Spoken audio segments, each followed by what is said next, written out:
Chapter 8. In the Hall of the Huffy Hipster. Hurtling to the bottom of the sea was bad enough. I didn't need the singing, too. As our ship tumbled, free-falling through the eye of a saltwater cyclone, the 9 giant maidens swirled around us, weaving in and out of the tempest, so they appeared to drown over and over again, their faces contorted with anger and glee. Their long hair lashed us with icy spray. Each time they emerged, they wailed and shrieked, but it wasn't just random noise. Their screams had a tonal quality, like a chorus of whale songs, played through heavy feedback. I even caught snippets of lyrics. Boiling mead, wave daughters, death for you. It reminded me of the first time Halfborn Gunderson played Norwegian black metal for me. After a few bars, it dawned on me, oh wait, that's supposed to be music. Sam and I locked arms on the rigging.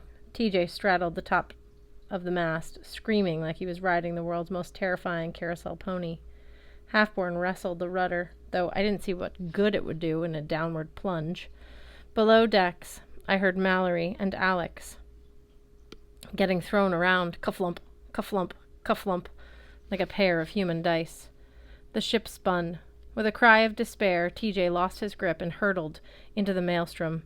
Sam zoomed after him. Thank goodness for Valkyrie powers of flight. She tackled TJ around the waist and zigzagged back to the ship with him, dodging the grasping hands of the sea giantesses and various pieces of luggage we were shedding like ballast. As soon as she reached the deck, bloosh, our ship splash-landed, and then sank. The biggest shock was the heat. I'd been expecting a freezing death.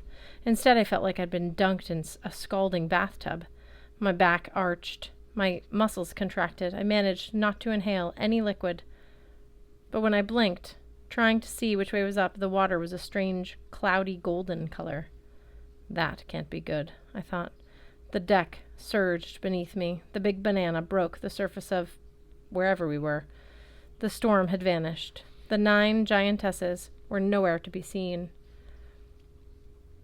Our ship bobbed and creaked on the placid golden water that bubbled around the hull, exuding a smell like exotic spices, flowers, and baked goods. In every direction rose sheer brown cliffs, a perfect ring, about a mile in diameter. My first thought is that we'd been dropped into the middle of a volcanic lake. Our ship seemed to be in one piece, at least. The wet yellow sail flapped against the mast. The rigging glistened and steamed. Simra and TJ got to their feet first. They slipped and staggered aft, where Halfborn Gunderson was slumped over the rudder, blood dripping from an ugly gash on his forehead. For a moment I thought, Halfborn gets killed that way all the time. Then I remembered we were not in Valhalla anymore. Whatever it was, if we died here, we would not get a do-over. He's alive, Sam announced. Knocked out cold, though. My ears still rang from the weird music. My thoughts moved sluggishly. I wondered why TJ and Sam were looking at me. Then I realized, oh right, I'm the healer. I ran over to help. I channeled Frey power to heal Gunderson's head wound as Mallory and Alex, both battered and bleeding, staggered out from below decks. What are you fools doing up here? Mallory demanded. As if in answer, a storm cloud rolled overhead, obscuring half the sky. A voice boomed from above. What are you doing in my cauldron? The storm cloud descended, and I realized it was a face that did not look happy to see us. From my previous dealings with giants, I'd learned the only way to process their immense size was to focus on one thing at a time. A nose the size of an oil tanker, a beard as thick and vast as a redwood forest, round, gold-rimmed glasses that looked like crop circles, and on the giant's head what I'd taken for a storm front was the rim of the universe's largest Panama hat. The way his voice echoed in the basin, pinging off the cliffs, with tiny reverberations, made me realize we were not, in fact, in a volcanic crater. Those cliffs were the metal rim of a huge pot. The steaming lake was some kind of brew, and we'd just become the secret ingredient. My friends stood with their mouths open, trying to make sense of what they were seeing, all except Halfborn Gunderson, who, wisely, remained unconscious. I was the first to regain my wits. I hate when that happens. Hello, I said to the giant. I'm diplomatic that way, always knowing the right greeting. Frowny McHugeface furrowed his brow, giving me flashbacks to 6th grade science lesson on plate tectonics.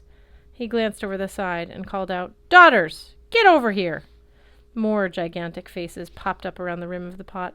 The 9 women from the maelstrom, much larger now, their frothy hair floating about their faces, their smiles a little too manic, their eyes bright with excitement or hunger. I hoped it wasn't hunger.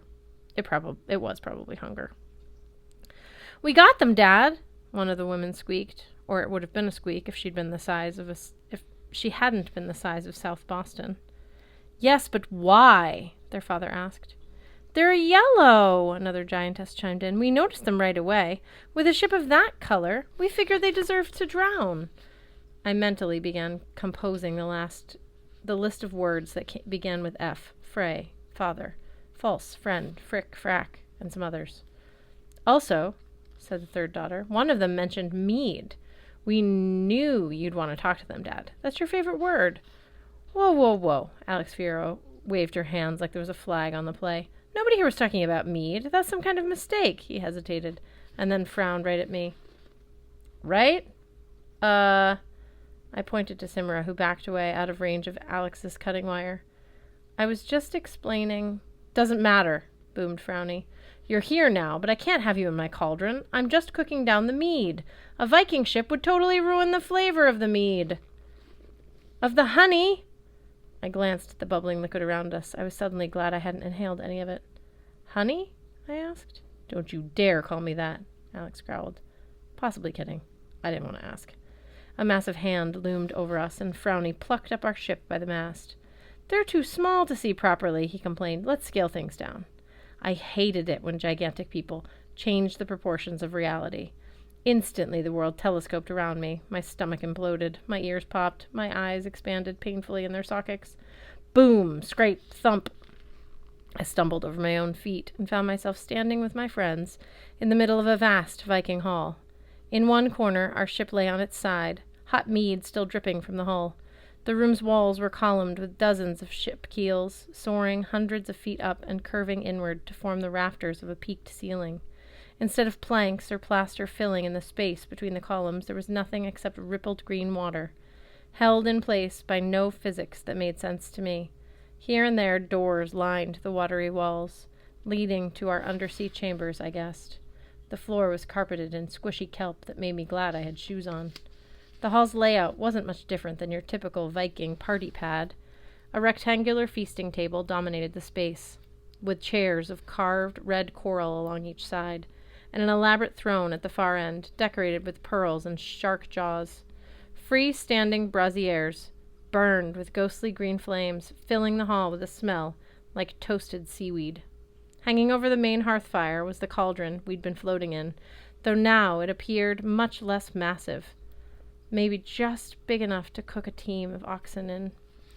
The pot's polished bronze sides were engraved with designs of waves and snarling faces. Our host/captor, the frowny daddy giant guy, stood before us, his arms crossed, his brow knit. He was now only twice as tall as a human.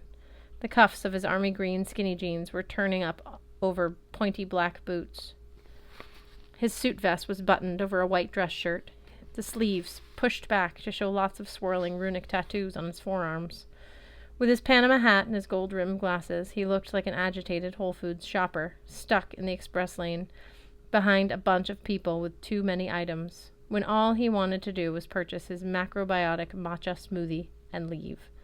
Behind him, in a loose semicircle, stood the 9 wave girls, who were not, shockingly, doing the wave.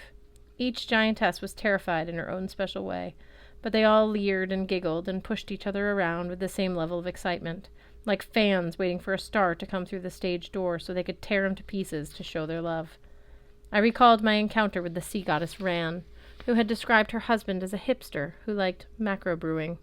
At the time, the description had been too weird to comprehend. Afterward, it seemed funny. Now it seemed a little too real, because I was pretty sure the hipster god in question was standing right in front of me. "You're Aegir," I guessed, god of the sea. Aegir grunted in a way that implied, "Yeah, so? You still tainted my mead." "And these," I gulped, "these lovely ladies are your daughters." "Of course," he said, "the 9 giantesses of the waves. This is Himeliva, Hefring, Hrong." "I'm Hefring, Dad," said the tallest girl. "She's Hrong." "Right," said Aegir. "And Un, And Byliga? Bigly? Asked Mallory, who was doing her best to hold up a half-conscious half-born. Nice to meet you all, Simra yelped before Aegir could introduce Comet Cupid and Rudolph. We claim guest rights. Simra was smart. In certain polite Jotun households, claiming guest rights could get you a free pass from being slaughtered. At least, temporarily. Aegir harumphed. What do you take me for, a savage? Of course you have guest rights. Despite the fact you ruined my mead and have an insultingly yellow ship, you're in my house now. We at least have to have a meal together before I decide what to do with you.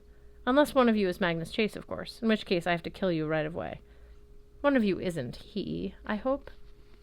No one responded, though my friends all glared at me like, dang it, Magnus. Just hypothetically, I said, if we had a Magnus Chase, why would you kill him? Because I promised my wife Ran, Aegir cried. For some reason she hates that guy.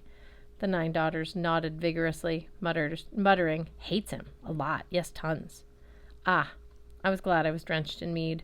Maybe it would hide the sweat popping up on my forehead. And where is your lovely wife? Not here tonight, Aegir said. She's out collecting trash in her nets. Thank gods, I said. Thank gods we at least get to spend some quality time with the rest of you. Aegir tilted his head. Yes. Well, daughters, I suppose you should set extra places at the table for our guests. I'll talk to our chef about cooking up those juicy prisoners. He waved toward one of the side doors, which swung open by itself. Inside was a vast kitchen. When I saw what was suspended above the oven, it took all my willpower not to scream like a wave giantess. Hanging in 2 matching extra-large canary cages were our long-range reconnaissance experts, Blitzen and Hearthstone.